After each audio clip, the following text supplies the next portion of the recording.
Friends जय जगन्नाथ आज रही क्लास को आपण मानक पुणी थे स्वागत करुच्ची। तो फ्रेंड्स आम आलोचना करुँच सारस्वत व्यावहारिक ओडिया व्याकरण ए मु दुई गोटी अध्याय बा दुई गोटी चैप्टर को आलोचना करी। आज आम तृतीय चैप्टर को जीवा। तृतीय चैप्टर रे आपण मानकर विषय वस्तु रही ध्वनि वर्ण एवं वर्णमाला एवं एथिरे आम पढ़ा जे ध्वनि कौन वर्ण कौन एवं वर्णमाला कौन एवं वर्णमालार विभाहीकरण कौन केमिति हेछि से सबु किछि के आम आलोचना करिबा। जानिया वास्तव में आज ही उड़िया ग्रामर क्लास बा उड़िया व्याकरण क्लास रो आरंभ है। ठीक अच्छे। तो दुई गोटी जो थिला आपण मानकु टिके मु सूचीपत्र देखे देबाकू चाहिबी जे सूचीपत्र रे आपण माने देखि पारुथिबे प्रथमे रहिछि व्याकरणर प्रयोजनीयता कौन। प्रथमे आमे जतले पढिबा जे व्याकरण आमे कोन पई पढिबा तार आवश्यकता कौन से ये चैप्टरटा याद देछि। द्वितीय रे आपण मानकर देछि उड़िया भाषार क्रम विकास अर्थात किभଳି भाबरे आदिम काल ठारू पुणी आधुनिक काल पर्यंत उड़िया भाषा किभଳି भाबरे विकास हेइतला से संपर्क रे आमे द्वितीय चैप्टर रे देखिबा। तो आज आम आलोचना करबा ध्वनि कौन वर्ण कौन वर्णमाला कौन। किंतु मु आपण मानकु कहबी जे आजिर वीडियो को देखिबा पूर्व जो ओडिया भाषार क्रम विकास तादर जो भिडियोटा है जो दुईटी क्लास होती आपण मैंने देखी नियंतु बहुत किसी जानी नेबे जे प्राक सारला साहित्य रे आम उड़िया भाषार स्वरूप कौन थिला। सारला दासଙ୍କ समय रे उड़िया भाषार स्वरूप कौन थिला। पंचसखा साहित्य समय रे बा पंचसखा जुग समय रे आम उड़िया साहित्य केमिति कौन थिला। तापर आमे देखिबा रीति जुग समय रे आम उड़िया साहित्य केमिति कौन थिला। तापर आमे आलोचना करिसेंती या द्वारा आधुनिक काल समय रे किभଳି भाबरे आम उड़िया साहित्य विकास हेइछि एवं आमे वर्तमान समय रे बा वर्तमान स्थिति रे पहुँची सब किछि आमे द्वितीय चैप्टर रे पाइबा। तेणु मु आपण मानकु कहबी जे आपण माने जाईकि थरटी देखि नेबे। ठीक अछि। बही भी पढ़िबा आउ आपण मानकु पढ़िबोनी कहीं ना मु डायरेक्ट तो बही रु देखिकि ही पढ़ौछि ना बुझिबेली नै आ बही भी देखिते पढ़ियोनी आपण जे दी थरे से क्लास को देखि नेबे पूरा रिवीजन आपण मानकर भी हेइजो। ठीक अछि। तो आसंतु आज रो क्लास को जीवा जोटी कि आपण मानकर रहिछि ध्वनि वर्ण एवं वर्णमाला आपण माने देखि पारुथिबे 19 पेज टेलीग्राम लिंक दे देबी तादर पीडीएफ अच्छे आपण माने पाई जिवे टेलीग्राम पई माने माने होची जो सॉरी आपण मानकर पीडीएफ पई आपण बेसी व्यस्त हेबे नाही। ठीक अछि।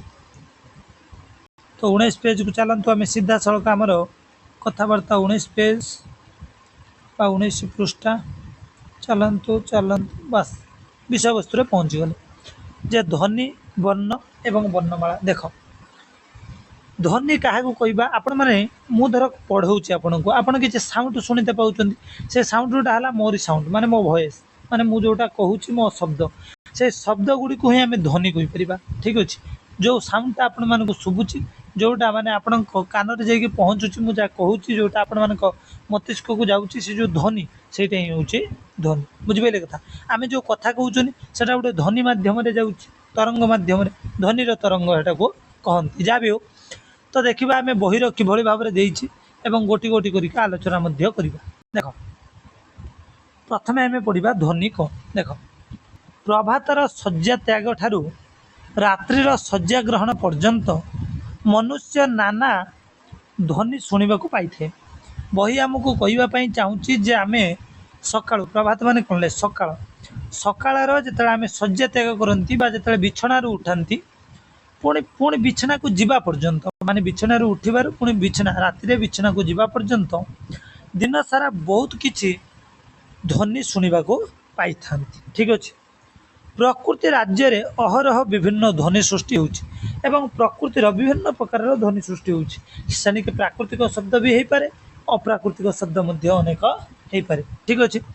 तेणु मनुष्यर मध्य गोटे ध्वनि अच्छे आम जो कथा कहते मनुष्यर भी गोटे ध्वनि कहीं अतीतर मानव निजर मुख निसृत ध्वनि साहाय्य भाव प्रकाश करुच्ची एवं बहुत अतीत काल ही मनीष मैंने कौन करुँच माने हूँ आम निज भावना को आम निज चिंताधारा को आम ये ध्वनि मध्यम प्रकाश करिथाउ। ठीक अच्छे। अन्यान्य पशुपक्षी माने मध्य किछि किछि ध्वनि द्वारा भाव प्रकाश करिथांती मात्र मनुष्य मानक परी व्यापक आउ अर्थबोधक नुहे। बही तापर कहवाई चाहिए जे मनुष्य मानक परी पशुपक्षी माने भी अनेक प्रकार शब्द को कौन करते बाहर करती अनेक प्रकार शब्द सृष्टि करती किंतु आमे ताकू ध्वनि कहीपर किंतु भाषा कहीपर नहीं। ठीक अच्छे किंतु अर्थबोधक ध्वनि माने जो ध्वनिर किसी अर्थ थी से भली ध्वनि को पशुपक्षी मैंने तैयारी करि पारि नाहांती। देख सुतरां बा सारांश आम या ध्वनि हेउछि एक प्रकार नाद बा शब्द मनुष्यर मुख निसृत भाव प्रकाशक ध्वनि समूह हेउछि भाषा एवं भाषा मध्य भाव प्रकाशर गोटे माध्यम अटे। देख मु आपण मानकु पुणी मूल ठारू शेष पर्यंत टिके बुझाई देबा पई चाहिबी जे बही आमको कौन कहबा पई चाहूँगी। देख प्रथमे आमको बही कहबा पई चाहिला जे आमे सकाळर शଯ୍ୟା त्याग ठारू पुणी रात्रिर शଯ୍ୟା ग्रहण भितर अनेक गुड़िए शब्द आम शुणा पाई कहीं ना प्रकृति में विभिन्न प्रकार अहरह शब्द आम शुणी था से कौन सी मनुष्यर ध्वनि हो से पशुपक्षीर ध्वनि हो कौन सी धातुर शब्द हो कौन सी माइक किए कौटी बजाऊ किसी ना कि गोटे शब्द कौटी खस खस जिते जहाँ शब्द अच्छी सबकि स्वदेश जो ध्वनि गुड़िक आम कि ना कि शुणा पाई तापर बही आमको कहवाक चाहिए जे ध्वनि तो प्रकृति राज्य अनेक अच्छी किंतु मनुष्य भी गोटे स्वतंत्र ध्वनि रही एवं मनुष्य पाखे जो ध्वनिटा अच्छी तार किसी कौन रही ना अर्थबोधक ध्वनि अर्थात मनीष जो ध्वनि बाहर करुच्ची आउ जड़े बुझब एवं तार से रिप्ले दब बा तार कौन कर प्रति उत्तर दब कहीं ना मनुष्य जो शब्द को उच्चारण करुच्ची मनुष्य जो ध्वनि की उच्चारण करुच्ची से बहुत अर्थ तार रही अवश्य पशुपक्षी माने विभिन्न ध्वनि सृष्टि करुँच किंतु आमे ताकू कौन कहीपरानी ना ताकू आमे भाषा कहीपर ना बुझिपारे केवल मनुष्यर ध्वनि को आमे भाषा कहीपर कहीं ना मनुष्य जो कथाटी कहे ता वक्तव्य दिए जेकोसी कथाटी कहे तार अनेक गुड़िए कौन रही अर्थ रही बुझिपारे कि तेणु जतिकी भगवान सृष्टि में जतिकी जीव रही जिते प्रकार जीव रही समस्त श्रेष्ठ होउछि मनुष्य कहीं ना मनुष्य पाखरे बुद्धि अच्छी विवेक अच्छी ज्ञान अच्छी एवं से बुद्धि विवेक ज्ञान को परिप्रकाश करने से भली ता पाखर शब्द माधुर्य रही एवं से भली ध्वनि रही ठीक अच्छे आपण मैंने ध्वनि कौन बुझिपारे जे मनुष्यर मुख निसृत अर्थबोधक जो ध्वनि ताहाको आमे कौन कही था भाषा कही था ठीक अच्छे ध्वनि कौन बुझिपारे गोटे तरंग बा गोटे शब्द शक्ति ठीक अच्छे बा गोटे साउंड ओके तो आम एवं आगू जा वर्ण कौन ठीक अच्छे वर्ण कौन देखा देख वर्ण क्या कह ना ध्वनि मानकर लिखित रूप को ध्वनि मानकर लिखित रूप हेउछि वर्ण अर्थात आमे जो ध्वनि को सब उच्चारण करुँच मनकर मु आपण मानक बुझाऊँगी जहाँ को मु बुझाऊँगी आपड़ जदि कागज रे लिखिबे जहाँ लिखिबे सहीटा हूँ कौन आपण मानकर वर्ण अर्थात ध्वनिर लिखित रूप को आमे वर्ण कहवा मु आपण मानक उदाहरण दे दूँ मनकर आमे उच्चारण कले ताकू लेखिने सेटा हम वर्ण किंतु उच्चारण कले सेटा गोटे ध्वनि किंतु आमे ताकू जतले कौन करवा ना ताकू लेखिबा सेटा हो वर्ण उच्चारण कले ध्वनि जे आ गोटे शब्द तार आमे कहवा तो ताकू उच्चारण कले सेटा गोटे ध्वनि किंतु आमे ताकू लेखिले सेटा हो वर्ण बुझिपारे कथा आगू टिके जिबा देख तेणु आमे बुझिले जे ध्वनि मानकर लिखित रूप को आमे वर्ण कहीपर अर्थात ध्वनि हूँ कौन अर्थात ध्वनि वर्ण मानक वर्णित बा रूपायित ध्वनि कौन हो वर्ण मान द्वारा वर्णित होता रूपायित हो ठीक अच्छे जो भाई भाव में मुझे कहि आपण मानकर गोटे फटोचित्र उठातु उत्तोलन करूँ माने आपण मानकर गोटे फटो उठातु तो आपणकर फटो जा से भाई ध्वनिर फटो हूँ किए गोटे ध्वनिर फटो हूँ वर्ण ठीक अच्छे आमे जोटा उच्चारण करती आमे जहाँ कहती ताकू जिते लेखिबा वर्ण मान द्वारा ही परिप्रकाश हो ठीक अच्छे आपण मैंने एतिकी जहाँ बुझीपारे आउ टिके आमे आगू पुणी जीवा ठीक अच्छे तो एबे देखिया वर्ण ध्वनि मानकर लिखन संकेत होइतिबारु ताकू लिपि कुआजे जेहेतु वर्ण गुड़िक कौन करे ना ध्वनि मानकर लिखन संकेत अटे तेणु आमे ताकू लिपि कहती लिपिर अर्थ हूँ कौन लेपन करवा लिपिर अर्थ हूँ लेखिदबा लिपिर अर्थ हूँ कौन वर्णनात्मक भाव कौन करते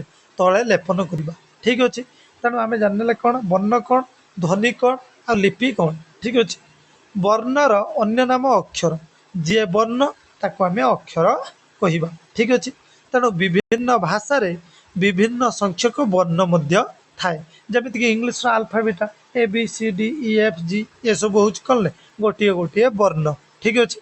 तो से आकार और उच्चारण पार्थक्य रही अलग अलग भाषार माने उच्चारण भी पार्थक्य आ लिखन शैलीर आकार पार्थक्य जमीक आम ओडियार अ आ जमी लेखा इंग्लीश कौन एबीसीडी ठीक सेमती लिखा कि डिफरेन्ट हम ठीक सही कथा आमको बही कहूँ।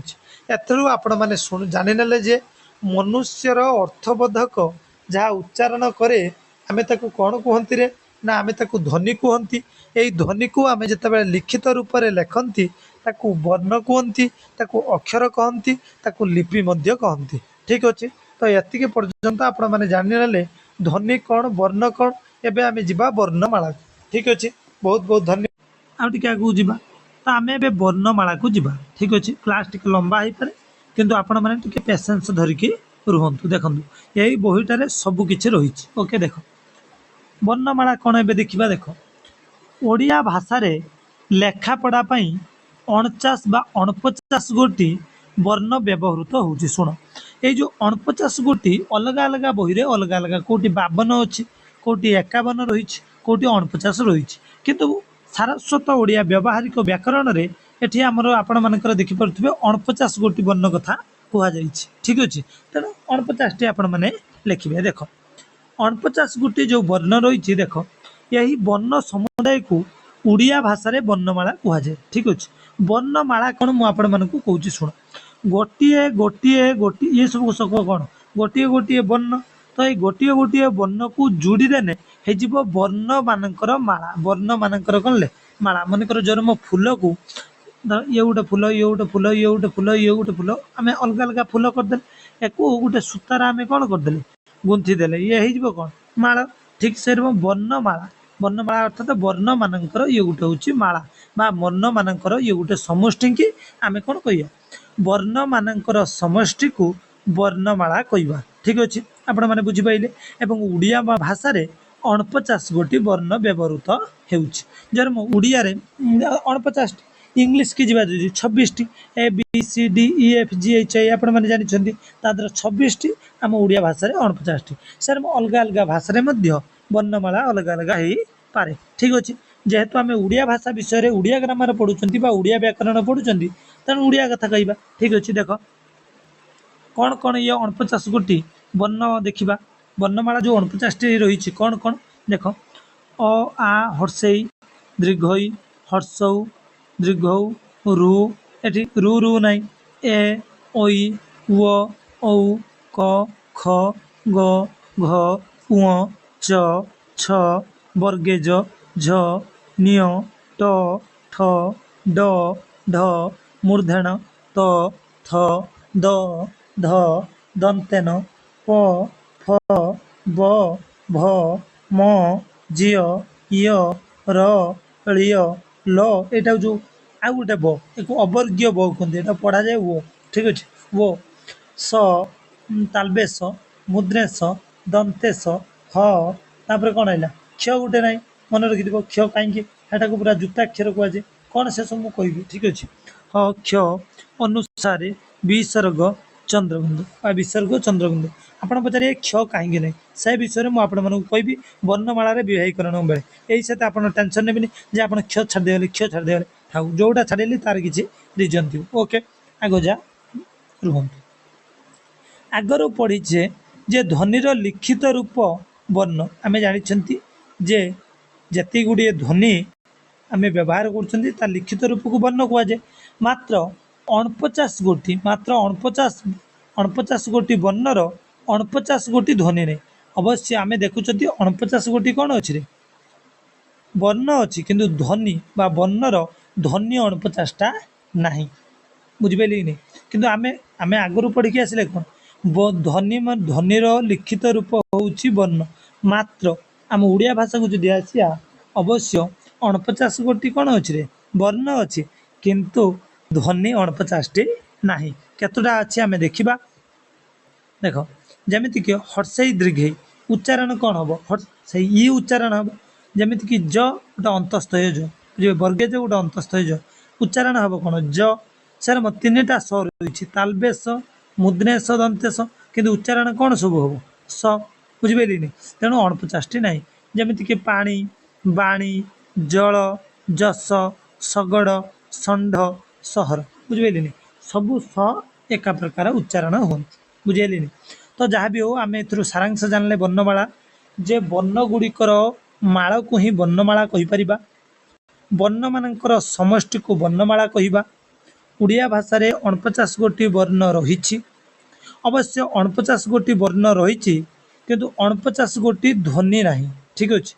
49 ଗୋଟି ଧ୍ୱନି ନାହିଁ, ଏତିକି ପର୍ଯ୍ୟନ୍ତ ଆପଣମାନେ କ୍ଲିଅର। ଏବେ ଆମେ ଯିବା ବର୍ଣ୍ଣମାନଙ୍କର ବିଭାଗୀକରଣ। ବର୍ଣ୍ଣକୁ କେତେ ଭାଗରେ ବିଭକ୍ତ କରାଯାଇଛି। ଆମେ ଜାଣିଛନ୍ତି ବର୍ଣ୍ଣକୁ ମୁଖ୍ୟତଃ ଆମେ 2 ଭାଗରେ ବିଭକ୍ତ କରିପାରିବା, ଗୋଟେ ହେଲା ସ୍ୱରବର୍ଣ୍ଣ ଆଉ ଗୋଟେ ହେଲା ବ୍ୟଞ୍ଜନ ବର୍ଣ୍ଣ, ଠିକ୍ ଅଛି।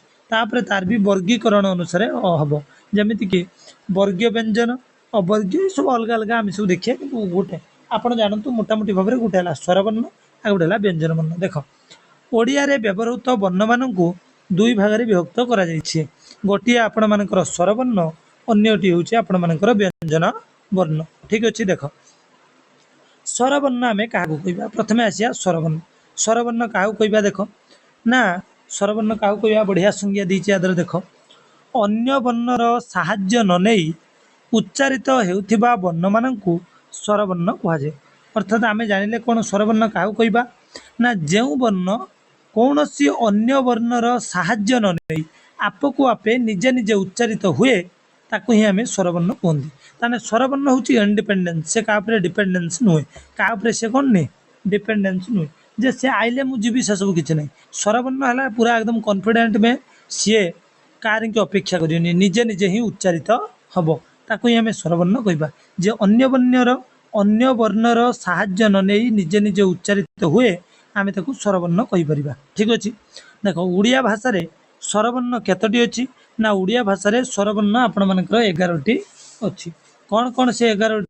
ଓଡ଼ିଆ ଭାଷାର ସ୍ୱରବର୍ଣ୍ଣ ହେଉଛି ଆପଣମାନଙ୍କର 11ଟି, ଠିକ୍ ଅଛି।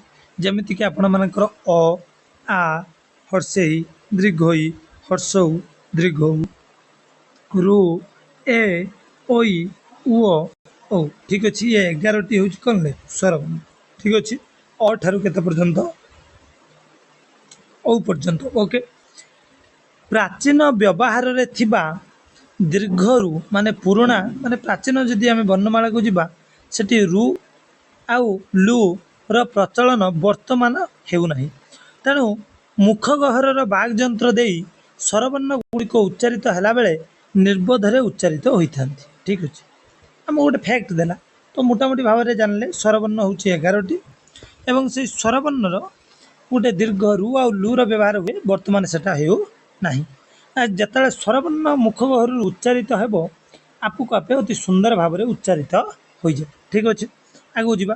ଏବେ ଆମେ ପଢ଼ିବା ଯେ ସ୍ୱରବର୍ଣ୍ଣ ମାନଙ୍କର ବିଭାଗୀକରଣ, ଅର୍ଥାତ୍ ସ୍ୱରବର୍ଣ୍ଣକୁ କେତେ ଭାଗରେ ବିଭକ୍ତ କରାଯାଇଛି, ଠିକ୍ ଅଛି। ଦେଖିବା, ସ୍ୱରବର୍ଣ୍ଣର ବିଭାଗୀକରଣ କ'ଣ ପଢ଼ିବା, ନା ଉଚ୍ଚାରଣ ଅନୁସାରେ ସ୍ୱରବର୍ଣ୍ଣ ମାନଙ୍କୁ 2 ଶ୍ରେଣୀରେ ବିଭକ୍ତ କରାଯାଇଛି। ସ୍ୱରବର୍ଣ୍ଣକୁ କେତେ ଭାଗରେ ବିଭକ୍ତ କରାଗଲା, 2 ଭାଗରେ। ଗୋଟେ ହେଲା ହର୍ଷ ସ୍ୱର ଆଉ ଗୋଟେ ହେଲା ଦୀର୍ଘ ସ୍ୱର। ହର୍ଷ ମାନେ କ'ଣ, ଜଲ୍ଦି ଜଲ୍ଦି ସରିଯିବ, ଦୀର୍ଘ ମାନେ ଟିକେ ଲଙ୍ଗ ଟାଇମ୍ ଉଚ୍ଚାରଣ ହେବ। ଇଏ ସର୍ଟ ଟାଇମ୍ ଉଚ୍ଚାରଣ ହେବ, ସେ ଲଙ୍ଗ ଟାଇମ୍, ଅର୍ଥାତ୍ ଇଏ ଅଳ୍ପ ସମୟ ଉଚ୍ଚାରଣ ହେବ, ସେ ବହୁତ ସମୟ ଉଚ୍ଚାରଣ ହେବ, ଠିକ୍ ଅଛି। ଦେଖ, ହର୍ଷ ସ୍ୱର 4ଟି। କ'ଣ କ'ଣ ହର୍ଷ ସ୍ୱର, ଗୋଟେ ହେଲା ଅ, ବେଶୀ ସମୟ ଉଚ୍ଚାରଣ ହେବନି, ଅ। ତାପରେ ହର୍ଷେଇ, ବେଶୀ ସମୟ ନି। ତାପରେ ହର୍ଷଉ, ତାପରେ ରୁ, ଏସବୁ ହେଲେ କ'ଣ ହର୍ଷ ସ୍ୱର। ତାପରେ ଦୀର୍ଘ ସ୍ୱର କିଏ, ନା ଆ, ବହୁତ ସମୟ ଉଚ୍ଚାରଣ ହେବ, ଆ, ଆପଣମାନେ ଉଚ୍ଚାରଣ କରିନେବେ ହେଲା, ଆ। ତାପରେ ଯେମିତିକି ହେଲା ଦୀର୍ଘେଇ, ହର୍ଷେଇ ଦୀର୍ଘେଇ। ତାପରେ ଏଠି ହର୍ଷଉ ଥିଲା, ଏଠି ହେଇଯିବ କ'ଣ ଦୀର୍ଘଉ, ମାନେ ଦୀର୍ଘଉ ମତଲବ କ'ଣ, ଦୀର୍ଘ ଇ, ଦୀର୍ଘ ଇ, ଦୀର୍ଘ ଉ, ତାପରେ ଏ, ତାପରେ ଓଇ, ତାପରେ ଆପଣମାନଙ୍କର ଆସିଯିବ ଉଅ ଆଉ ଔ, ଠିକ୍ ଅଛି। ଏସବୁ ହେଲେ ଦୀର୍ଘ ସ୍ୱର, ଠିକ୍ ଅଛି। ତ ଦୀର୍ଘ ସ୍ୱର ଆପଣମାନଙ୍କର କେତେଟା ହେଇଗଲେ, ଇଏ 3, 6, 7, ସେ ହେଇଗଲେ 4, 11ଟି ଆପଣମାନେ ପାଇଗଲେ, ଠିକ୍ ଅଛି। ଏବେ ଆହୁରି ବିଭାଗୀକରଣ କରିବା ଆସ। ତ ଜାଣିଲେ ହର୍ଷ ସ୍ୱର କ'ଣ, ଦୀର୍ଘ ସ୍ୱର କ'ଣ। ଦେଖ, ହର୍ଷ ସ୍ୱର ଅପେକ୍ଷା ଦୀର୍ଘ ସ୍ୱର ମାନଙ୍କର ଉଚ୍ଚାରଣ ଅଧିକ ସମୟ ନିଏ। हर्षस्वर टी कम समय उच्चारण हम दीर्घस्वर अधिक समय ये आपण मानक कहली अ ठारू औ पर्यंत 11टी स्वरवर्ण किंतु ये स्वरवर्णर ध्वनि केतुटा रही एथिरे 8टी ध्वनि अछि तो स्वरवर्ण रे केतोटी ध्वनि अछि ना स्वरवर्ण रे 8 गोटी ध्वनि अछि अच्छा स्वरवर्ण केतोटी ना स्वरवर्ण 11टी अच्छा स्वरवर्ण को केते भागे विभक्त कराई ना स्वरवर्ण को दी भाग गोटे है हर्षस्वर गोटे है दीर्घस्वर देख जमिति कि आपण मानकर अ आ हर्षई हर्षौ ए ओई उ औ ये जो 8टी रही ठीक अच्छे ये जो 8टी आपण मानकर रही ओके देख 8टी स्वर ध्वनि मध्य अ हर्षई हर्षौ हर्षस्वर ध्वनि एवं आ ए ओई उ औ दीर्घ स्वर ध्वनि ठीक अच्छे तो केतोटी आम देखिले कौन ना 5टी आपण मानकर रोचे कौन दीर्घ स्वर जमीती कि देख आ ए ओई उ औ ये आउ ये तीन ये जो 5टी ये रहा कौन दीर्घ स्वर हर्षस्वर कि रहा अ हर्षई उ ये ध्वनि ध्वनि कथा कहूँ वर्ण कथा कहूँ ध्वनि ध्वनि हर्ष स्वर ध्वनि केतोटी ना हर्ष स्वर ध्वनि होउछि 3टी दीर्घ स्वर ध्वनि केतोटी ना दीर्घ स्वर ध्वनि 5टी ठीक अच्छे तेणु उच्चारण रे हर्षस्वर ठारू दीर्घस्वर अधिक समय लगे हर्षस्वर ठारू निहाती दीर्घस्वर अधिक समय लगे तेणु ऐ उ दुईटी के संयुक्त स्वर बा संध्याक्षर कहते संध्याक्षर क्या कहती ना संध्याक्षर आपण मानकर ऐ की कहती कहीं दुई गोटी ऐ ऐ कौन अयुक्त हर्षई कौन तैयारी ऐ उ अयुक्त हर्ष कौन है औ तेणु आपण मैंने कौन देखिले संध्याक्षर बा संयुक्त स्वर क्या कहुए ना ऐ की कहुए औ को कहुए जमीक उदाहरण देख अयुक्त इ कौन है ऐ अयुक्त हर्ष कौन है औ ठीक अच्छे उच्चारण यार व्यवहार कौटी ऐरावत ऐ ऐरावत देखिपाल तापर सौरभ सौ बुझेनि सौरभ कथा बुझिपारे जापारे आप कौन कौन पढ़ले ठीक अच्छे जे स्वरवर्ण को आम व्यायीकरण कले एवं ता सहित आम संयुक्त स्वर जा आसिले ठीक अच्छे तो द्रुत उच्चारण रे अ हर्षई एवं ऐ व अ हर्षौ आउ औरे परिणत होता उच्चारण कला बेले हर्षटा दीर्घ भी हो पारे दीर्घ भी हर्ष भी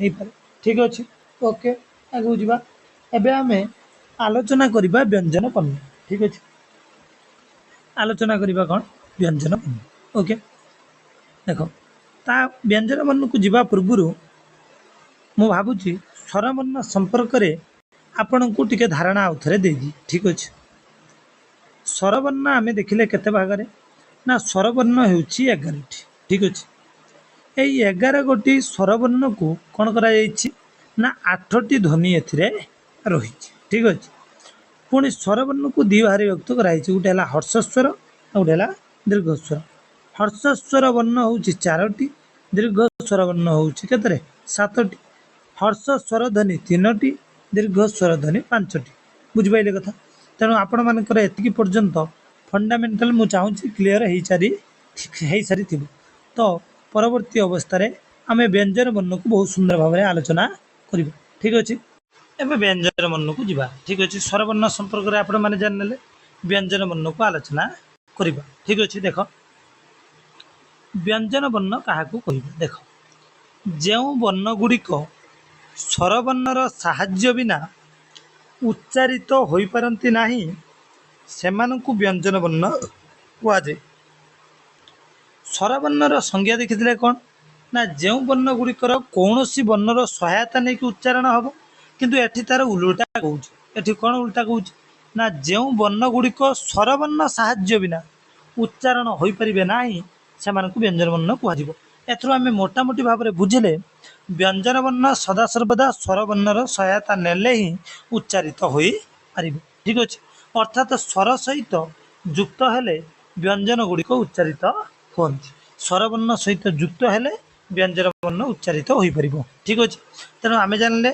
स्वरवर्ण कौन सी वर्णर सहायता नेब ना उच्चारण हम किंतु व्यंजन वर्ण कौन कर ना स्वरवर्णर सहायता जदि न नब उच्चारण हो पार ना तेणु ये है डिपेंडेंस पर्सन से है इंडिपेंडेंस बुझेनि तेणु जे डिपेंडेंट रही से सब ये सब कौन स्वरवर्ण उपर निर्भरशील किंतु सी निर्भरशील नुहे ठीक अच्छे आगे जा व्यंजन वर्ण मानकर संख्या है 38 आउ स्वरवर्णर संख्या केते मु आपण मानकु कहिथिले 11 तो व्यंजन वर्ण संख्या केते ना आपण मानकर 38 टी व्यंजन वर्ण रही ठीक अच्छे जमीती कि देख क ख ग आपण कौन हलंत कहीं अच्छे जदि व्यंजन वर्णर स्वरवर्ण चिन्ह न लगे ठीक अच्छे तेरे ये हलंत लगे जदि स्वरवर्ण आसिक मिसब तो हलंत चिन्ह उठीज जमी देख क ख ग घ म च छ वर्ग झ न्य ट ठ एमती पढ़ा कहीं हलंत लगे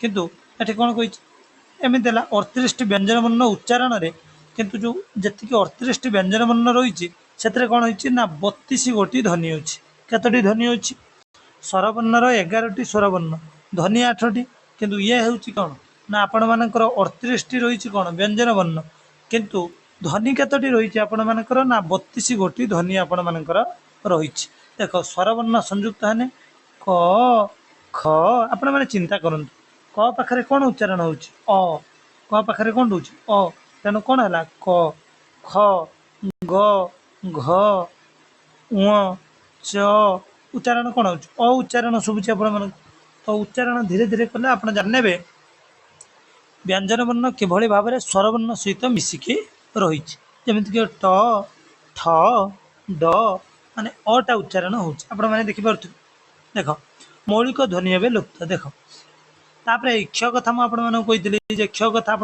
टेंशन नियंतुनी यही से क्ष आपण मानक मिलगला देख क्ष हूँ गोटे जुक्ताक्षर क्षटा को कौन कहते हैं जुक्त अक्षर ए कौन मिसी क जुक्त स क्ष क जुक्त स कौन है क्ष यार व्यावहारिक विशेषत्व हेतु या स्वतंत्र व्यंजन वर्णर मान्यता देवाक केतेक वैज्ञानिक मत देउछन देख जेहेतु ये दुई जन कौन हो यार विशेषत्व रही यार व्यवहार किसी स्वतंत्र विशेषत्व रही तेणु या क्षटा को केतेक कहती आम गोटे स्वतंत्र व्यंजन वर्णर मान्यता दबा दरकार कहीं क्षर गोटे सबुठ गुरुत्वपूर्ण भूमिका रही क्ष हो गोटे जुक्ताक्षर क्षटा हूँ कौन गोटे जुक्ताक्षर ठीक अच्छे आपण मैंने जाने व्यंजन वर्ण हूँ 38 टी ता ध्वनि रही 32 टी व्यंजन वर्ण अन्य माने स्वरवर्णर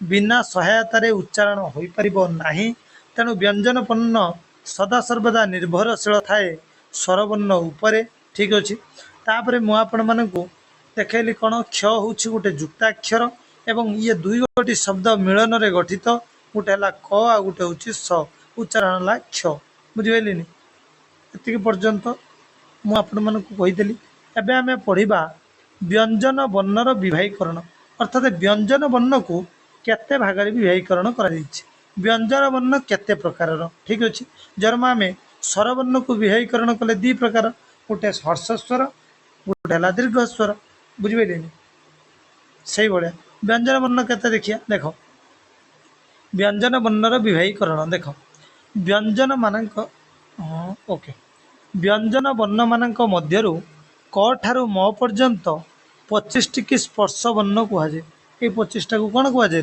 स्पर्श वर्ण कहुए स्पर्श माने कौन यही वर्ण जिते उच्चारण हम क ठारू म पर्यंत आम जीव पार्टीर सबु अंश को स्पर्श कर ठीक अच्छे से स्पर्श वर्ण कहते क ठारू म पर्यंत 25 टी वर्ण को स्पर्श वर्ण बा वर्गीय व्यंजन मध्य कहुए ठीक एगुड़िकर उच्चारण समय जिह्वार अग्र मध्य बा मूलर साहाय्य नहीं कंठ तालु मूर्धा दंत और अष्टदी को स्पर्श करने को पड़ी था तेणु यह स्पर्श वर्ण कहुए आम जानिले जे क ठारू म पर्यंत व्यंजन वर्ण को आम स्पर्श वर्ण कहू बा यह वर्गीय व्यंजन कहू वर्गीय व्यंजन जितेबाला उच्चारित हुए सेतले आम जीवटी क्या ना उच्चारण समय आम जीव कौन जीवर अग्रभाग आउ मध्य बा मूल साहाय्य नहीं कंठ तालु मूर्धा इत्यादि दंत उष्ट दांत आउ ओठ को स्पर्श करें तेणु यह कौन कह वर्गीय व्यंजन बा स्पर्श वर्ण कहवा ବୁଝିଗଲା କଥା। ତେଣୁ ଏହି ସ୍ପର୍ଶ ବର୍ଣ୍ଣ ଗୁଡ଼ିକ 5ଟି ବର୍ଗ ଶ୍ରେଣୀରେ ବିଭକ୍ତ ହୋଇଛି। ଏଇ ଯେଉଁ ବର୍ଗ ଶ୍ରେଣୀ ବା ଏଇ ଯେଉଁ ସ୍ପର୍ଶ ବର୍ଣ୍ଣ ରହିଛି ଏ କେତୋଟି ବର୍ଗରେ ନା 5ଟି ବର୍ଗରେ ବିଭକ୍ତ ହୋଇଛି। ପ୍ରତିଟି ବର୍ଗରେ କେତେଟା ରହିଛି? 5ଟି ଲେଖାଏଁ। 5 ପଞ୍ଚା କେତେ? 25। ଠିକ୍ ଅଛି। ବର୍ଗୀୟ ବ୍ୟଞ୍ଜନ ନାମରେ ପରିଚିତ ଅଟେ। ଜ ଠାରୁ ପୁଣି ଚନ୍ଦ୍ରବିନ୍ଦୁ ପର୍ଯ୍ୟନ୍ତ ଯେଉଁ 13ଟି କି ଆମେ ଅବର୍ଗୀୟ ବ୍ୟଞ୍ଜନ କହୁ। ତେଣୁ ଆମେ ମୋଟାମୋଟି ଭାବରେ ବୁଝିଲେ ଯେ 38 ଗୋଟି ବ୍ୟଞ୍ଜନ ବର୍ଣ୍ଣକୁ ଆମେ ଗୋଟିଏ ବର୍ଗୀୟ ବ୍ୟଞ୍ଜନ ଆଉ ଗୋଟେ ଅବର୍ଗୀୟ ବ୍ୟଞ୍ଜନ ଦୁଇ ଭାଗରେ ବିଭକ୍ତ କରିଦେଲୁ। ବର୍ଗୀୟ ବ୍ୟଞ୍ଜନରେ କ'ଣ ହୁଏ ନା ସ୍ୱତନ୍ତ୍ର କ ଠାରୁ ମ ପର୍ଯ୍ୟନ୍ତ ବର୍ଗ କରାଯାଇଛି କଚଟ ତପ, ଆଉ କିନ୍ତୁ ପୁଣି ମ ପରେ ବୁଝିପାରିଲେନି ପୁଣି ଜ ଠାରୁ ପୁଣି ଚନ୍ଦ୍ରବିନ୍ଦୁ ପର୍ଯ୍ୟନ୍ତ ତାକୁ ଅବର୍ଗୀୟ ମାନେ ତାର କୌଣସି ବର୍ଗ ନାହିଁ। ଆଶା ଆମେ ଦେଖିନେବା କ'ଣ କ'ଣ ବର୍ଗୀୟ ବ୍ୟଞ୍ଜନ ଆଉ ବର୍ଗୀୟ ବ୍ୟଞ୍ଜନର କେମିତି ବର୍ଗ ତିଆରି ହେଇଛି ଦେଖ। ପ୍ରଥମେ ଆଇଲା କ'ଣ ନା କଚଟ ତପ। ଆପଣମାନେ ଦେଖିପାରୁଥିବେ ଏଟାକୁ କୁହନ୍ତି ବର୍ଗୀୟ, ମାନେ କୋଉ ବର୍ଣ୍ଣ ଗୁଡ଼ିକ କେଉଁଠାରୁ ଉଚ୍ଚାରଣ ହୁଅନ୍ତି। ଦେଖ କ ବର୍ଗରେ କିଏ ରହିଲା ନା କ ଠାରୁ ମ ପର୍ଯ୍ୟନ୍ତ କ, ଖ, ଗ, ଘ, ଙ। ୟାକୁ ଆମେ କ'ଣ କହିବା ନା ଇଏ ସବୁ ହେଲେ କଣ୍ଠୀୟ ବର୍ଣ୍ଣ, ମାନେ ଇଏ କଣ୍ଠରୁ ଉଚ୍ଚାରଣ ହେଇକି ଆସନ୍ତି। ଉଚ୍ଚାରଣ କର କ, ଖ, ଗ, ଘ, ଙ ସବୁ ଦେଖ ପୁରା ଆପଣମାନଙ୍କର ଯେଉଁ ତଣ୍ଟି ପାଖରୁ ଯେଉଁ ବୁଝିପାରିବେ ପୁରା ମୁଖ ଗହ୍ୱର ଭିତରୁ ଉଚ୍ଚାରଣ ହେଉଛି। ତେଣୁ ୟାକୁ କଣ୍ଠ ବର୍ଣ୍ଣ କୁହାଯାଏ। ତାପରେ ଆପଣମାନଙ୍କର ଆସିବ ତାଲବ୍ୟ ବର୍ଣ୍ଣ, ଯେଉଁଠିକି ଏଇଆ ଚ। ଠିକ୍ ଅଛି। ସର୍ଟକଟ୍ ମନେ ରଖିବାର ହେବ କ'ଣ କଚଟ ତପ। ଠିକ୍ ଅଛି। ଚର କ'ଣ ହୁଏ ନା ଚ, ଛ, ବର୍ଗେଜ, ଝ, ନିୟ ଏସବୁ ହେଲା ତାଲବ୍ୟ ବର୍ଣ୍ଣ। ଅର୍ଥାତ୍ ଚ ଉଚ୍ଚାରଣ କର ତମ ଜୀବ ଯାଇକି ତମ ଉପର ଯେଉଁ ଦାନ୍ତର ଉପର ମାଡ଼ି ତା ଉପରକୁ ଯେଉଁଟା ମୂର୍ଦ୍ଧା ତା ଦେହରେ ଦେଖ ବାଜୁଛି। ଚ ଉଚ୍ଚାରଣ କର ଛ, ବର୍ଗେଜ, ଝ, ନିୟ। ତ ଏସବୁ କେଉଁଠି ଭାଗୁଛି ଦାନ୍ତର ଠିକ୍ ଜଷ୍ଟ ଉପର ଦାନ୍ତର ଠିକ୍ ଜଷ୍ଟ ଉପରକୁ ଯେଉଁ ମାଂସ ସେଠି ଯାଇକି ଦେଖ ଜୀବଟା ବାଜୁଛି। ସେଇଟା ସେଥିପାଇଁ କ'ଣ କୁହାଯାଏ ତାଲବ୍ୟ ବର୍ଣ୍ଣ। ତାପରେ ଟ ବର୍ଗକୁ ଯିବା। ଟର ଆସିବ ଟ, ଠ, ଡ, ଢ, ମୂର୍ଦ୍ଧେଣ। ଏକୁ କ'ଣ କୁହାଯିବ ମୂର୍ଦ୍ଧାନ୍ୟ ବର୍ଣ୍ଣ। ଅର୍ଥାତ୍ ଟ ଉଚ୍ଚାରଣ କର ଟ, ଠ, ଡ, ଢ ମାନେ ଦାନ୍ତ ଜଷ୍ଟ ଉପରକୁ ଟିକେ ସେଟାକୁ ମୂର୍ଦ୍ଧା କହନ୍ତି। ବୁଝିହେଲେନି। ତାପରେ କ'ଣ ତାପରେ ଦେଖିବା ତ। ଠିକ୍ ଅଛି। ତର କ'ଣ ହେବ ତ ବର୍ଗ ହେଉଛି ଦନ୍ତ। ଦେଖ ତ ଉଚ୍ଚାରଣ କର ତ, ଜୀବ ଯାଇକି ଦାନ୍ତର ବାଜୁଥିବ। ଥ ଉଚ୍ଚାରଣ କର ଜୀବ ଯାଇକି ଦାନ୍ତର ବାଜୁଛି। ଦ, ଜୀବ ଯାଇକି ଦାନ୍ତର ବାଜୁଥିବ। ଧ, ଜୀବ ଯାଇକି ଦାନ୍ତର ବାଜୁଥିବ। ବୁଝିପାରିଲେନି। ତ ସେଟାକୁ ଦନ୍ତ୍ୟ ବର୍ଣ୍ଣ କୁହାଯାଏ। ଆଉ ଗୋଟେ ହେଲା ଅଷ୍ଟବର୍ଣ୍ଣ। ପ ଉଚ୍ଚାରଣ କର ପ, ଫ, ବ, ଭ, ମ। ଦେଖ ଏଇସବୁ ଯେତେବେଳେ ଉଚ୍ଚାରଣ କରୁଛନ୍ତି ଇଏ କ'ଣ ହେଉଛି ନା ଆମ ଦୁଇଟା ଓଠ ଯୋଡ଼ି ଯାଉଛି। ଓଠକୁ ସ୍ପର୍ଶ କରୁଛନ୍ତି। ତେଣୁ ୟାକୁ ଅଷ୍ଟୀୟ ବର୍ଣ୍ଣ କୁହାଯାଏ। ଏବେ ଜାଣିଲ ଯେଉଁଟା କଣ୍ଠରୁ ଆସେ କଣ୍ଠବର୍ଣ୍ଣ, ତାଲବ୍ୟରୁ ଆଇଲେ ତାଲବ୍ୟ ବର୍ଣ୍ଣ, ତାପରେ ଆସିବ ମୂର୍ଦ୍ଧାନ୍ୟ ବର୍ଣ୍ଣ, ତାପରେ ଦନ୍ତ୍ୟ ବର୍ଣ୍ଣ, ତାପରେ ଆସିଲା ଆପଣମାନଙ୍କର ଅଷ୍ଟୀୟ ବର୍ଣ୍ଣ। ଠିକ୍ ଅଛି। ତେବେ ଆମେ ବର୍ଗୀୟ ବ୍ୟଞ୍ଜନ ସମ୍ପର୍କରେ ଜାଣିନେଲେ ଯେ ବର୍ଗୀୟ ବ୍ୟଞ୍ଜନ କ'ଣ ନା 25 ଗୋଟି ବର୍ଣ୍ଣକୁ ଆମେ ଗୋଟିଏ ବର୍ଗରେ ରଖିଛନ୍ତି ବା 25 ଗୋଟି ବ୍ୟଞ୍ଜନ ବର୍ଣ୍ଣକୁ ଆମେ ଗୋଟିଏ ବର୍ଗରେ ରଖିଛନ୍ତି କ ଠାରୁ ପୁଣି କେତେ ନା ମ ପର୍ଯ୍ୟନ୍ତ। ଠିକ୍ ଅଛି। ଏହାକୁ ଆମେ କ'ଣ କୁହନ୍ତି ବର୍ଗୀୟ ବ୍ୟଞ୍ଜନ ଏବଂ ଏକୁ ସ୍ପର୍ଶ ବର୍ଣ୍ଣ କୁହାଯାଏ। ଠିକ୍ ଅଛି। ଏବେ ଆମେ ଯିବା କୋଉଠିକି ନା ଅବର୍ଗୀୟ ବ୍ୟଞ୍ଜନକୁ। ଠିକ୍ ଅଛି।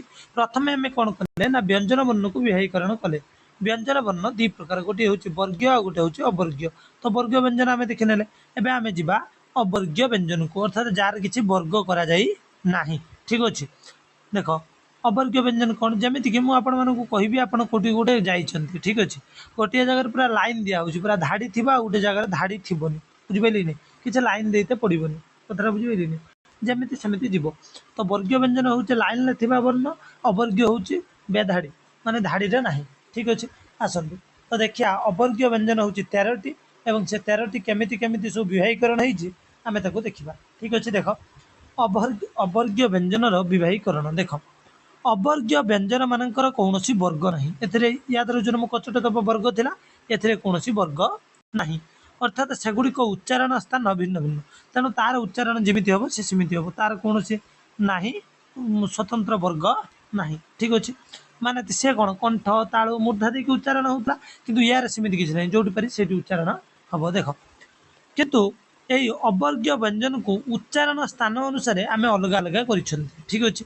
गोटे हूँ कौन ना अंतस्थ वर्ण, गोटे हूँ कौन अंतस्थ वर्ण। कौन अंतस्थ वर्ण देख, अंतस्थ वर्ण आम क्या कहवा देख, जमीक गोटे हूँ ज य र य ल आ जोटा कही ब।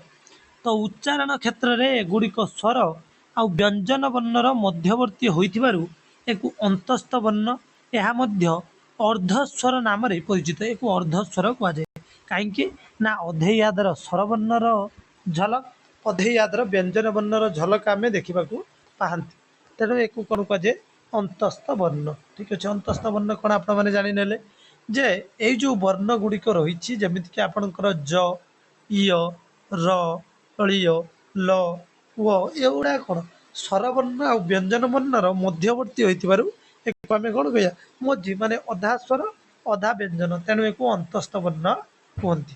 तो आम बुझिले अवर्ग्य व्यंजन जार वर्ग ना ता द्वारा आम प्रथम आलोचना कले अंतस्थ वर्ण। ठीक अच्छे, एवं जा उष्म वर्ण। उष्म वर्ण कौन देख ना जो वर्ण उच्चारण कले मुखमंडल उष्मता बा गरम माने जहाँ कहते गरम पवन बाहर सीधा सड़क जी मोटामोटी भाव में कह ओके, माने उष्मता निर्गत हुए आम कौन उष्म वर्ण कहे। जमी आप स उच्चारण करूँ से तालबेश हो, से मुद्रेश हो, कि से दंतेश हो, कि सी हो उच्चारण कला बेले देखिए कौन हम ना मुखमंडल टी उष्मता हो। ठीक अच्छे, तेणु आम कौन कहवा ना तेणु आम उष्म वर्ण कहू, अर्थात यही वर्ण को उच्चारण कले यही वर्ण को उच्चारण कला बेले टी उष्मता हो जाए। ठीक अच्छे, जमीक तीन टा स आ गोटे ह। ठीक अच्छे, उष्म वर्ण कौन आप जाने। एवं जा अजगबाह वर्ण। अजगबाह वर्ण कौन देख ना आपण मैंने जानते विसर्ग अनुसार विसर्ग चंद्रबिंदु ये जो रही तीनो यही वर्ण गुड़ी को आम कौन करें तेरे ये जो अजगबाह वर्ण रहा ए कौन ना देखु अनुसार विसर्ग चंद्रबिंदु यही वर्ण गुड़िक स्वर हो कि व्यंजन वर्णर आश्रय बिना उच्चारित हो पार ना, तेणु एक कौन कह आश्रित वर्ण। अर्थात देख ये अनुसार विसर्ग चंद्रबिंदु को लेकिन आम कौन शब्द गठन करें किंतु ये स्वर वर्ण सांगर हो कि व्यंजन वर्ण सांगरे हो उभय मिसिले ही कौन कर कौन शब्द सृष्टि कर यार व्यवहार हो पार, ना ये खाली खाली व्यवहार हो पार। ठीक अच्छे, तापर आम देखा तेणु एक आश्रित वर्ण कहुए। तापर आम देखा अनुनासिक वर्ण कौन देख, अनुनासिक वर्ण कहले प्रत्येक वर्गर पंचम वर्ण जमीक उ निय मूर्धेण दंतेन म बुझिपारे आउ जमीक अनुसार आउ अनुसार जो रहा बुझिपारे अनुसार विसर्ग चंद्रबिंदु इत्यादि जो सब रहा एगुड़ी को आम कौन कहवा ना अनुनासिक वर्ण। अर्थात ये जो यही वर्ण सब उच्चारण करवा तो नासिका नासिका मान कौन नाकर नाकर साहाय्य नि जाउथिबारु एगुड़ी को अनुनासिक बा अनुनासिक्य वर्ण कहते। अनुनासिक्य कौन जान ना जो वर्ण उच्चारण कला बेले नाकर बा नासिकार सहायता लड़ा जाए ताकू आम अनुनासिक वर्ण कहीपर। ठीक अच्छे, अनुनासिक्य वर्ण जमीक आपण मानकर मुझे देखे दूसरी वर्ग ये देख कचट द्रव्य निय मूर्धेण दंतन मो एगुड़िक है अनुनासिक वर्ण। ठीक अच्छे, एक पंचम वर्ग बुझिपारे ये पर्यटन। ठीक अच्छे, देख एवं आम देखा जे वर्ण मानकर उच्चारण स्थान कौ वर्ण कौटू उच्चारण हुए से संपर्क में आम देखा। ठीक अच्छे, ओके, बहुत बढ़िया विषय। तेणु आम वर्गीय व्यंजन और अवर्गीय व्यंजन जान। अवर्गीय व्यंजन गोटे है अंतस्थ वर्ण आ गोटे है उष्म वर्ण आ गोटे है अजगबाह वर्ण, तापर अनुनासिक एटा हूँ वर्गीय व्यंजन और अवर्गीय व्यंजन मिश्रण। बुझेगा, तेणु तापर आम बर्तमान आसवा कौटी ना वर्ण मानकर उच्चारण स्थान, अर्थात क्यों वर्णटी क्योंठू उच्चारण हुए, क्यों वर्ण क्योंठू उच्चारण हुए आम यार द्वारा ही जाना। ठीक अच्छे, वर्ण मानकर उच्चारण स्थान जमीक आपण मैंने देखो आम वर्ण को जीवा कौ कौ वर्ण कौटू उच्चारण हुए देख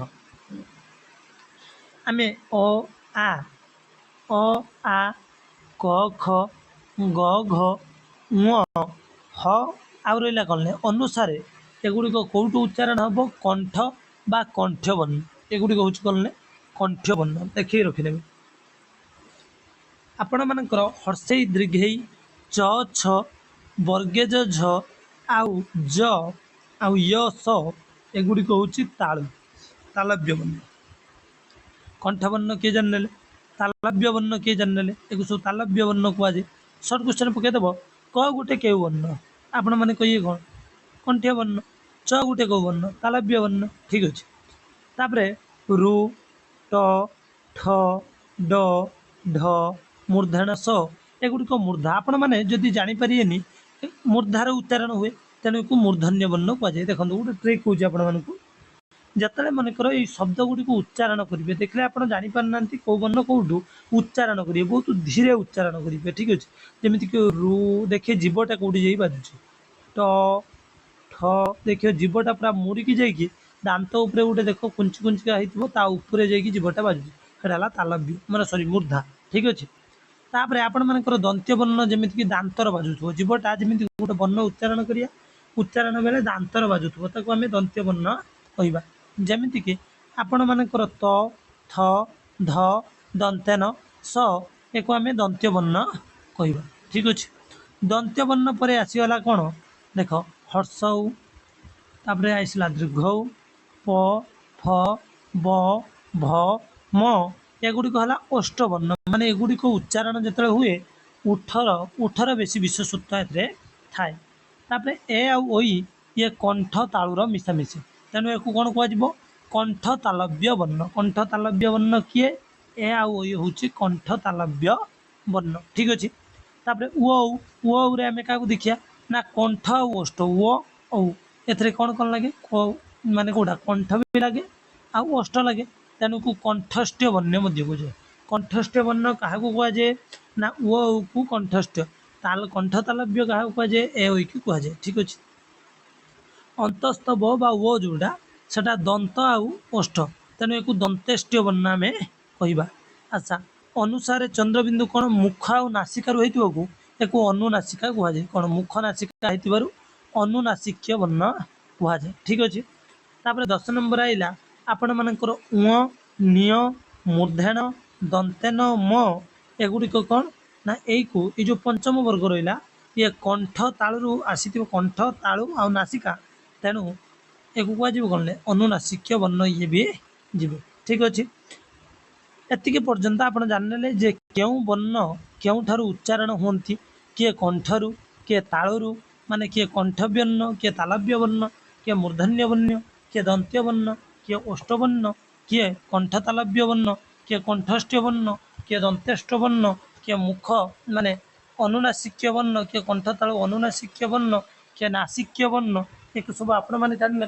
एबे आम जा अल्प प्राण व्यंजन क्या कहुए महाप्राण व्यंजन कौन देख एबे जा अल्प प्राण व्यंजन कौन ना जो वर्ण मानकर उच्चारण माने जो वर्ण को उच्चारण कले अल्प प्राण बा अल्प वायु निर्गत हुए पाटी भीतर अल्प वायु निर्गत हुए से अल्प प्राण व्यंजन कहते।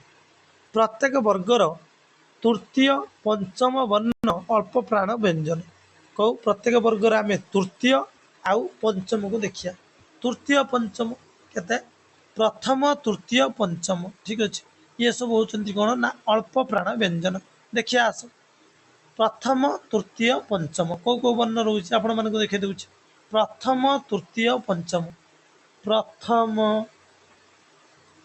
तृतीय पंचम एगुड़िक होती किए ना एगुड़िक होती आपण मानकर अल्प प्राण व्यंजन। ठीक अच्छे ये होती किए अल्प माने क आउ एपटर ग एपटर उ इत्यादि उच्चारण कले पाटी भितर कम वायु निर्गत हुए तेणु एक आम कौन कहे तेणु एक आम कौन कहवा ना अल्प प्राण व्यंजन अर्थात एक उच्चारण कले पाटी भितर बा प्राणु कम वायु निर्गत हुए आपण मानकर प्रथम तृतीय आउ पंचम वर्ण। ठीक अच्छे जापारे एबे देखिया अल्प प्राण व्यंजन को देखे नेले गला कड़े तापर जी आपण मैंने देखने महाप्राण व्यंजन देख जो वर्ण उच्चारण रे महाप्राण अर्थात अधिक वायु निर्गत हुए से महाप्राण व्यंजन कहती। प्रत्येक वर्गर द्वितीय आउ चतुर्थ वर्ण जमीक द्वितीय आउ चतुर्थ किए मुझे आपण मानक देखा दूसरी द्वितीय चतुर्थ देखु द्वितीय आ गोटे है चतुर्थ माने यही उच्चारण कला बेले आम पार्टी अधिक पवन बाहर तेणु कौन कहते ना एक आम कौन कहवा आउ थे कहीदे एक आम महाप्राण व्यंजन कहवा एवं बुझीपाल अल्प प्राण व्यंजन प्रथम तृतीय पंचम आ महाप्राण द्वितीय आउ चतुर्थ ठीक अच्छे।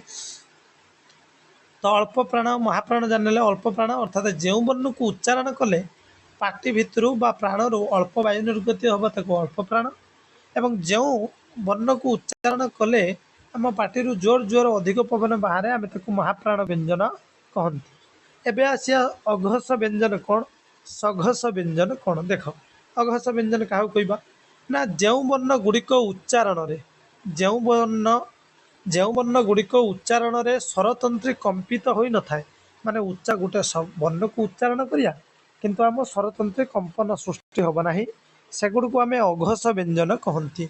जमीक प्रत्येक वर्गर प्रथम द्वितीय वर्ण प्रथम आउ द्वितीय बुझे कथा एक उच्चारण कले प्रथम आउ के द्वितीय वर्ण जमीक आउ तीन टा स ये सब अघस माने आमर जो तंटी कतर बुझिपारे आम स्वरतंत्र यहाँ कंपन हम ना देख प्रथम द्वितीय मुझे देखी दूसरी तो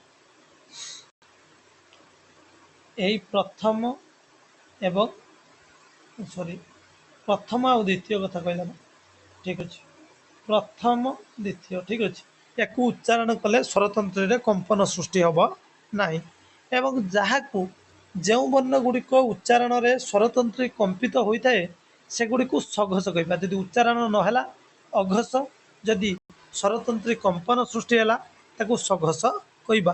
प्रत्येक वर्गर तृतीय चतुर्थ पंचम तृतीय चतुर्थ पंचमटा हूँ कौन ले आपण मानकर रही सघस व्यंजन आपण मैंने जानने अघस व्यंजन सघस व्यंजन कौन आउ थे कहीदे अघस व्यंजन आपण मानकर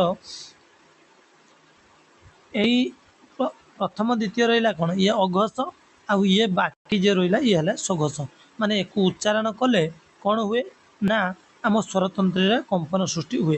अल्प प्राण महाप्राण जानने अल्प प्राण क प्रथम वर्ग प्रथम द्वितीय ना तृतीय आ पंचम आउ महाप्राण हूँ द्वितीय चतुर्थ ओके।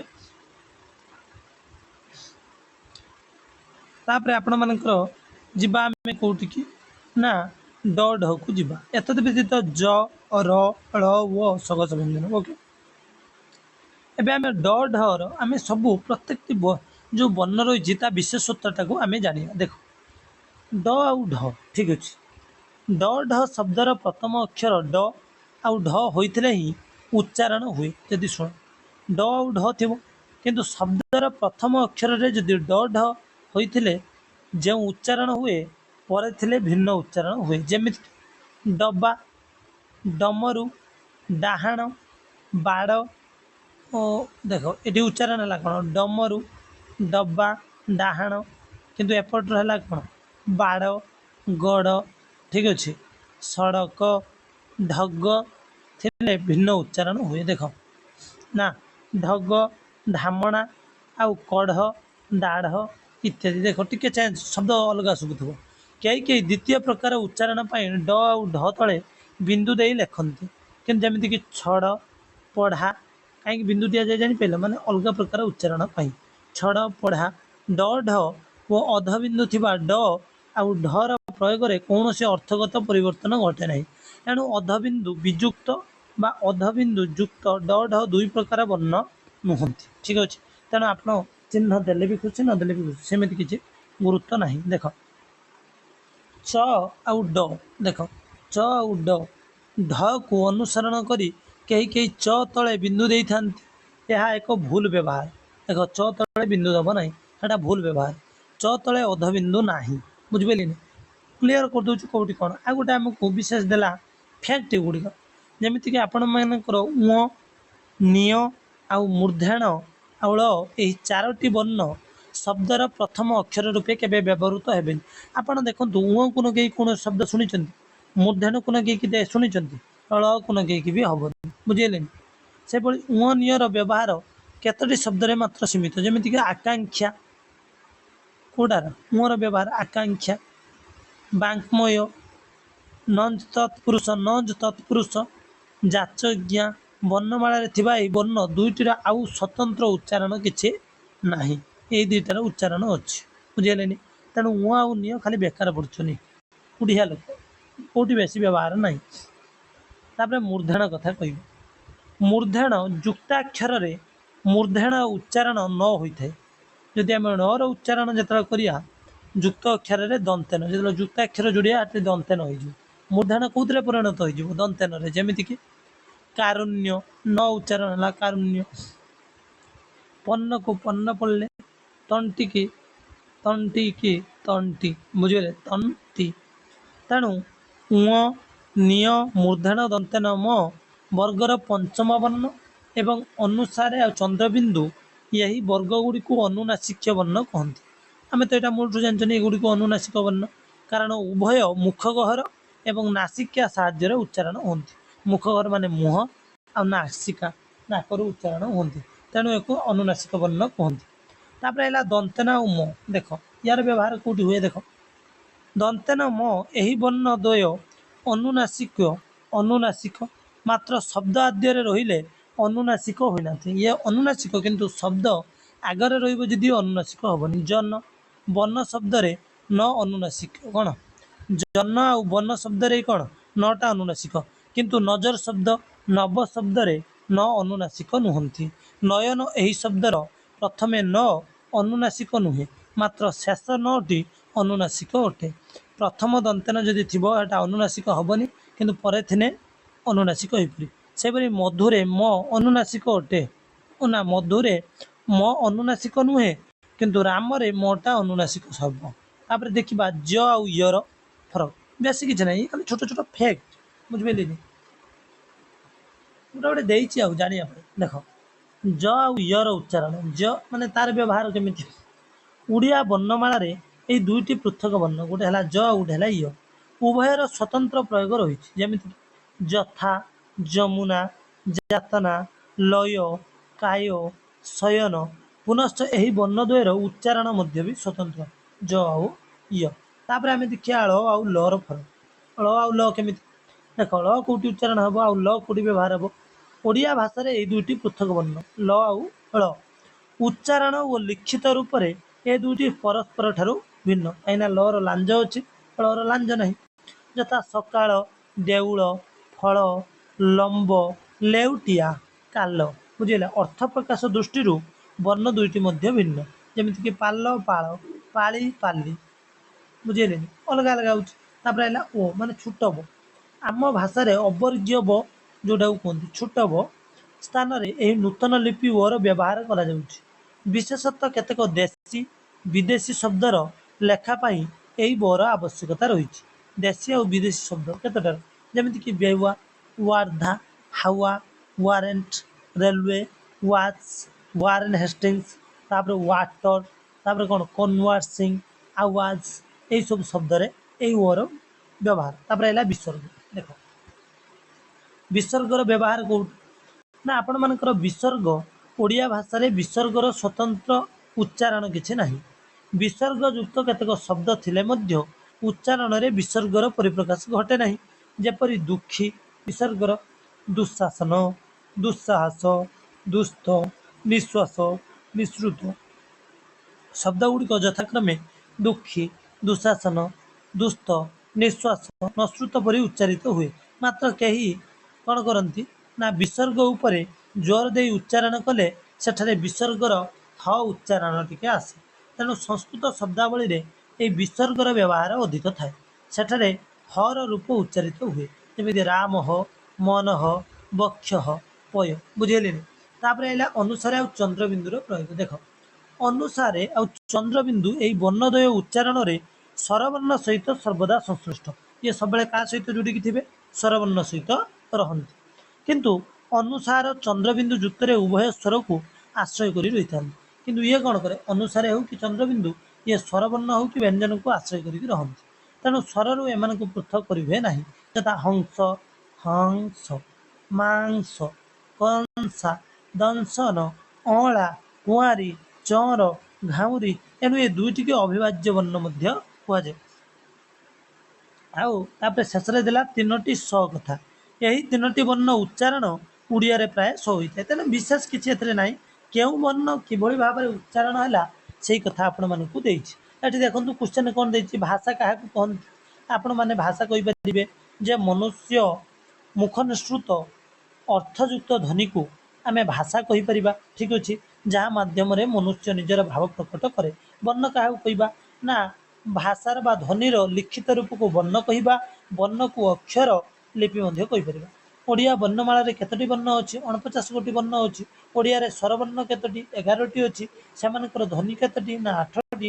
ବ୍ୟଞ୍ଜନ ବର୍ଣ୍ଣ କାହାକୁ କୁହନ୍ତି? ନା ଯେଉଁ ବର୍ଣ୍ଣ ସ୍ୱରବର୍ଣ୍ଣର ସହାୟତା ନେଇ ଉଚ୍ଚାରିତ ହୁଅନ୍ତି ତାକୁ ବ୍ୟଞ୍ଜନ ବର୍ଣ୍ଣ କୁହାଯାଏ। 5ଟି ବ୍ୟଞ୍ଜନ ବର୍ଣ୍ଣ ଲେଖ। 5ଟି ବ୍ୟଞ୍ଜନ ବର୍ଣ୍ଣ ଆରାମସେ ଲେଖିବ, କଚଟ ଦବ କାମ ସରିଗଲା। ତା ଦେହରେ ସବୁ ବର୍ଗ ରହିଛି, କିନ୍ତୁ 5ଟି କ ଖ ଗ ଘ ଏମାନେ ଲେଖିଦେଲେ ବି ଚଳିବ। ବର୍ଗୀୟ ବର୍ଣ୍ଣ କାହାକୁ କୁହନ୍ତି? ନା ଯାହା କ ଠାରୁ ପୁଣି ଆମେ ଦେଖିଲେ କ'ଣ ମ ପର୍ଯ୍ୟନ୍ତ 25 ଗୋଟି ବର୍ଣ୍ଣକୁ ବର୍ଗୀୟ ବ୍ୟଞ୍ଜନ ବା ବର୍ଗୀୟ ବର୍ଣ୍ଣ ଆମେ କହୁ। ଏହାର ଅନ୍ୟ ନାମ ବର୍ଗୀୟ ବ୍ୟଞ୍ଜନ। ଏଇଭଳି ଭାବରେ କ୍ୱେଶ୍ଚନ୍ ସବୁ ଦେଇଛି। ସର୍ଟକଟ୍ ବହୁତ ସହଜ ଦେଇଛି।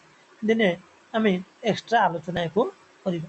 ଠିକ୍ ଅଛି, ତେଣୁ ଯାହା ବି ହଉ ଆଜିର ଏଇ ବିଷୟଟାକୁ ମୁଁ ଗୋଟିଏ କ୍ଲାସ୍ରେ ପୁରା ଶେଷ କରିଦେଲି।